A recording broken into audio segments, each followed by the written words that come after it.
Louis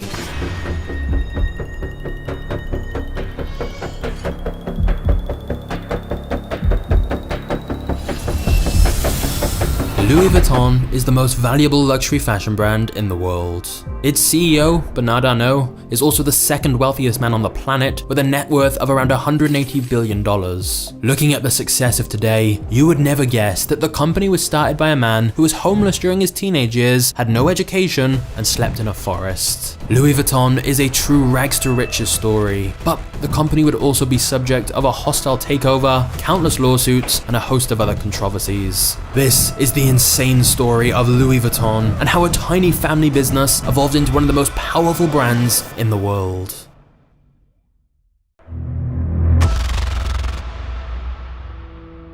Louis Vuitton was born in 1821 and grew up working on his family farm in France in a small village called Ancaille in the middle of nowhere. They had no electricity and no running water. Louis's father Xavier was a miller and farmer, whilst his mother Corinne made hats to help make some extra cash. There are no records showing that Louis ever received an education. The nearest school was in a village 6 miles away, and it's believed he worked full-time on the family farm without learning how to read or write. Louis would have been working in the fields every day from dusk till dawn, just to make enough food to help feed his family. Needless to say, the Vuittons were struggling financially, and young Louis was born into a situation that should have doomed him from ever having a bright future. And then, things got much worse. Louis's mother died when he was just 10 years old, and his father quickly remarried another woman. But Louis's new stepmother was incredibly controlling and manipulative towards him, and he constantly got into fights with her. And so, when he was just 13 years old, he ran away from home with plans to go to Paris. He slipped out in the middle of the night without even saying goodbye. There was just one problem. Paris was 225 miles away, and Louis had no money or food, so he was forced to walk along dirt roads. Most nights, he slept in the woods with an empty stomach and just a cloak to keep him warm. Every time he ran into a new village, he would do odd jobs in exchange for food or coins. However, there was never enough money left over for housing, so he continued to sleep in the woods or wherever he could find shelter for the night.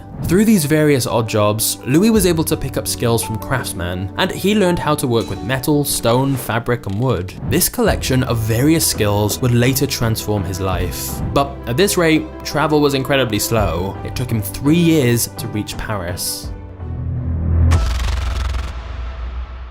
Not long after he arrived in Paris, Louis was able to work as an apprentice boxmaker and packer. Boxmakers would make custom-sized boxes for clients, as well as pack and unpack them whenever a client was about to go on a trip.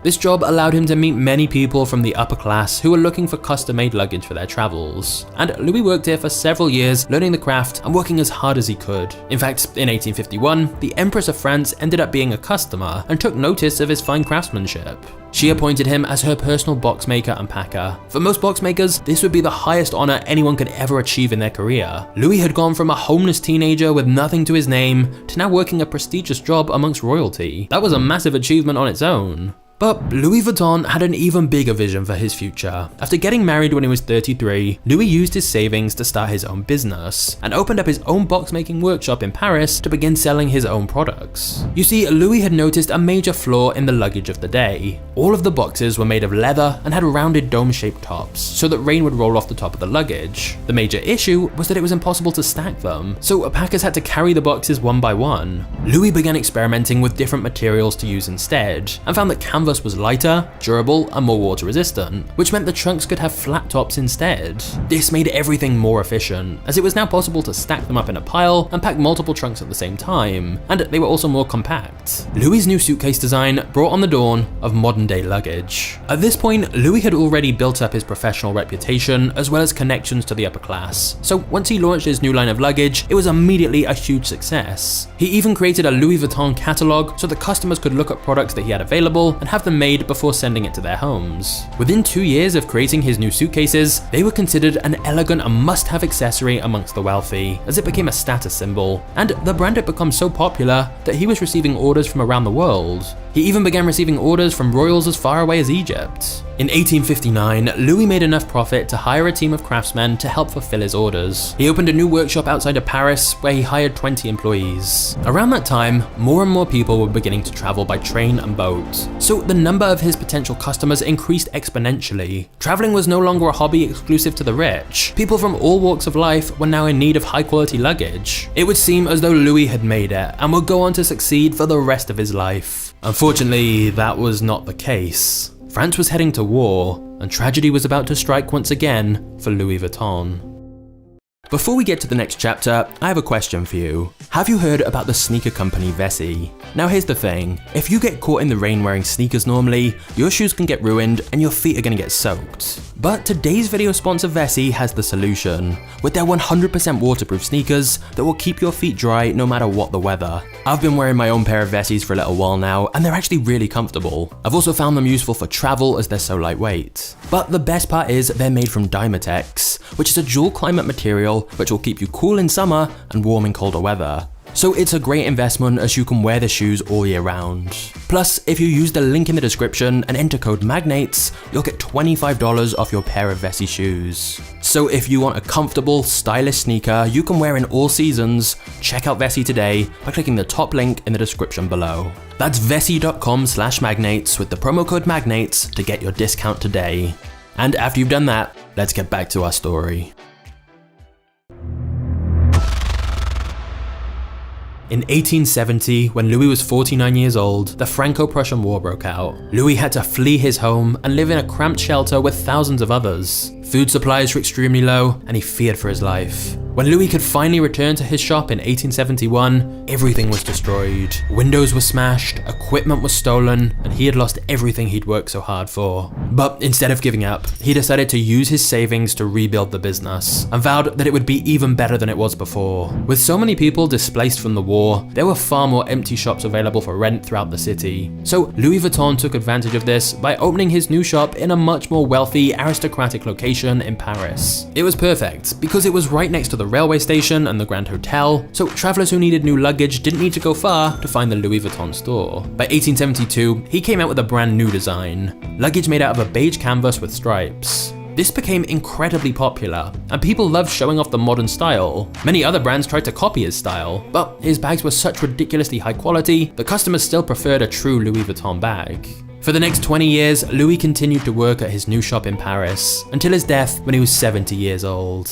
But his legacy was able to live on through his son Georges, who took over the family business. Georges sought out to expand the brand globally, such as opening a popular store in London. At this point, Louis Vuitton luggage was so popular that many other box makers were beginning to make counterfeits. So in 1896, Georges Vuitton brought out the now iconic LV monogram to make it harder to copy. The LV were his father's initials, in honor of the man who started the brand. But he also came up with the idea of adding a revolutionary new lock on the trunks that would make it impossible for thieves to pick them. By the year 1900, the company had 100 employees and it continued to grow year after year. All of the employees were trained for a very long time in order to become expert box makers. Even to this day, Louis Vuitton employees train for 18 months to 2 years before they're trusted to make one of the products on their own. The company also began to expand into a whole new line of products because of another fashion icon, Coco Chanel. In 1925, she commissioned a small dome-shaped handbag. At first, this was a design that she personally came up with, and it was just for her. However, it would go on to be mass-produced, and it was given the name Alma.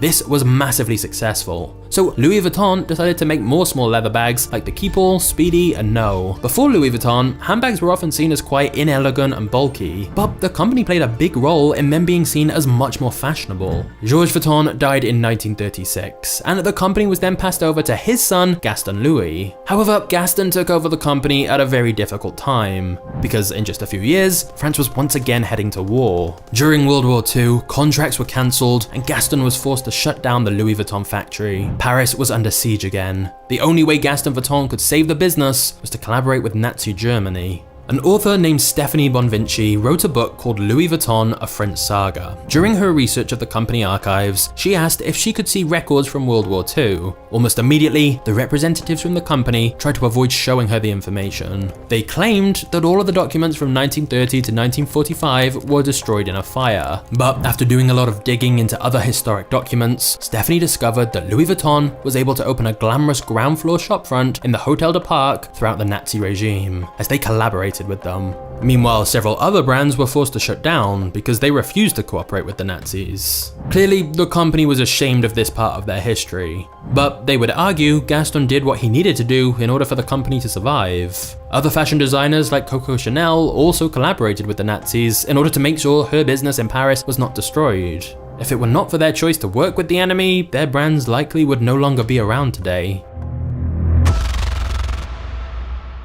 When Gaston passed away in 1970, his son-in-law Henri Racamire took over managing the Louis Vuitton brand. So we're now onto the 4th generation. But unlike his ancestors, Henri already had a lot of business experience from a company he'd run before. So when he took over Louis Vuitton, he was able to elevate the brand to a whole new level. Henri began making major changes to the Louis Vuitton brand in order to grow it from a family-owned company to the massive corporation that it is today. He switched Louis Vuitton's business model from wholesale to retail. By 1978, he'd expanded Louis Vuitton into many other countries, including Japan. And over the course of 6 years, and accounting for modern inflation, sales went from $20 million to $260 million. And so, in 1984, Henri decided to take the company public, and Louis Vuitton sold out the 1 million shares valued at $63.63 each. Henri took this momentum and influx of cash and began opening more stores all across the globe. By 1987, Louis Vuitton reached $1 billion in sales. It was far beyond what young Louis could have ever dreamed of when he first opened his first store in Paris. Henri also decided that the company should combine with Moet Hennessy, a luxury drinks company which produced champagne and cognac.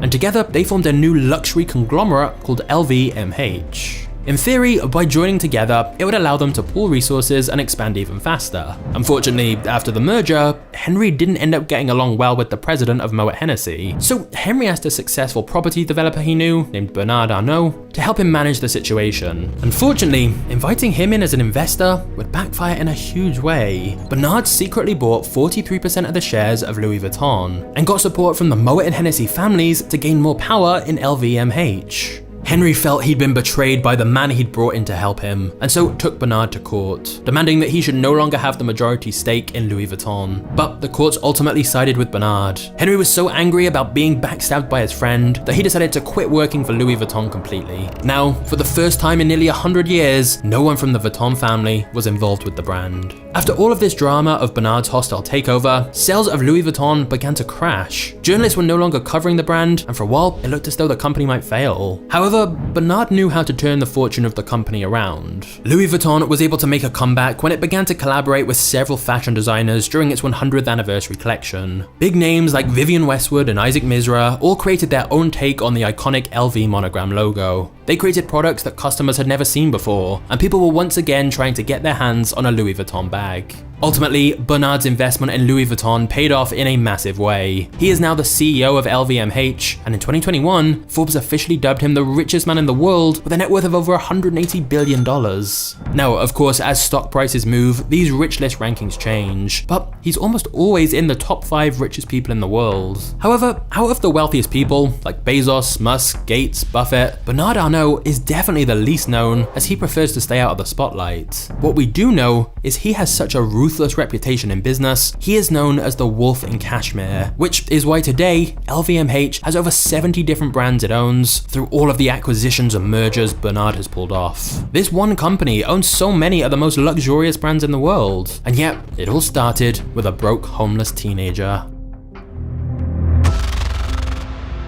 In the modern world, Louis Vuitton continued to expand its brand with new colourful styles that resonated with a younger audience. In 1997, Marc Jacobs became the creative director. He designed the first ready-to-wear line and also created the popular monogram Vernus line of handbags. Marc Jacobs also expanded LV into watches, jewellery and sunglasses, although he eventually would move on from Louis Vuitton and come up with his own line of clothing and accessories.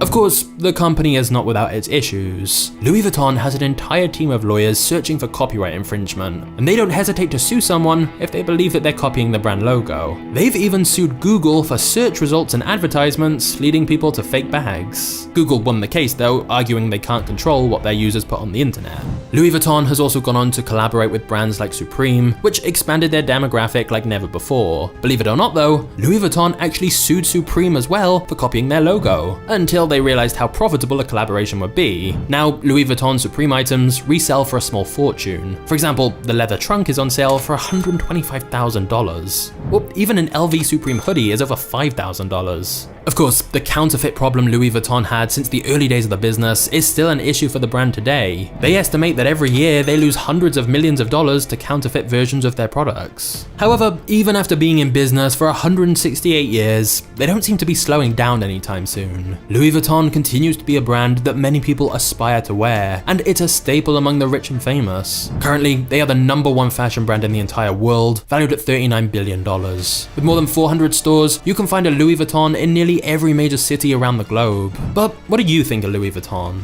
Do you think it's overpriced by all the hype? Or do you feel that the quality of the products justifies the massive price tag? Comment below, and then make sure you click on the next video in my series of luxury brands, which is the story of the orphan who built Rolex, and answers the question, why is Rolex really so expensive? The Rolex video is the perfect video to watch after this one, so I'll hopefully see you there. Cheers.